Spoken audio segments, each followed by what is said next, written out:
السلام علیکم دوستو، آج کی اس ویڈیو میں وہ ایسے شخص کے بارے میں بات کریں گے جو کہتے ہیں کہ میں شادی نہیں کروں گا۔ معاشرے کے اندر اگر کوئی شخص یہ کہے کہ میں دیندار ہوں، مسلمان اور مومن، لیکن شادی نہیں کروں گا، وقت بھی ہو جائے، اس کا مطلب یہ ہے کہ وہ رسول اللہ صلی اللہ علیہ وسلم کی سنت کو زندہ کرنے کی طاقت نہیں رکھتا، اور اس کے اندر آپ صلی اللہ علیہ وسلم کی سنت کی محبت نہیں ہے۔ کچھ لوگ ساری زندگی شادی نہیں کرواتے۔ ایسے شخص کے لیے ایک حدیث، آپ صلی اللہ علیہ وسلم عکاف صحابی کے پاس آئے، آپ صلی اللہ علیہ وسلم نے پوچھا، یا عکاف هل لک من زوجہ، تم شادی شدہ ہو؟ قال لا، عکاف فرماتے ہیں نہیں۔ آپ صلی اللہ علیہ وسلم نے پوچھا، لونڈی ہے؟ قال لا، نہیں۔ آپ صلی اللہ علیہ وسلم نے پوچھا، مال ہے؟ قال نعم، جی ہاں۔ شادی نہیں کی، عمر بھی ہو چکی ہے، مال بھی ہے۔ آپ صلی اللہ علیہ وسلم کیا فرماتے ہیں؟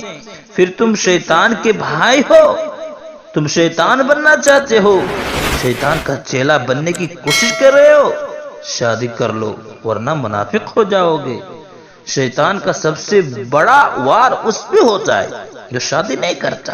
آج دیکھیں، جو شخص سے عمر بھی ہو چکی ہے اور شادی نہیں کر رہا ہے تو حالت کیا ہے؟ وہ طرح طرح کے شیطان کے جال میں پھنس کر غلط کام کرنے میں مشغول ہو جاتا ہے۔ بلکہ آپ صلی اللہ علیہ وسلم نے فرمایا، سب سے بری موت ہے اس کی جس کی عمر بھی ہو گئی ہے، شادی کی اور وہ شادی نہیں کرتا۔ ایسے کنواروں کے لیے بری موت ہے۔ اللہ کے رسول کی وعید سنیں کہ ایسے شخص کے لیے بری موت ہے۔ صحابی اتنا پریشان ہوئے، کہنے لگے یہ سن کر، زوجنی یا رسول اللہ، اے اللہ کے رسول میری بھی شادی کرا دیجیے۔ تو آپ صلی اللہ علیہ وسلم نے فرمایا، میں کریمہ بنت کلثوم کے ساتھ آپ کا نکاح کرتا ہوں، جس کا پیغام میرے پاس پہنچا ہوا ہے۔ یہ دین ہے میرے بھائی، یہ اسلام ہے۔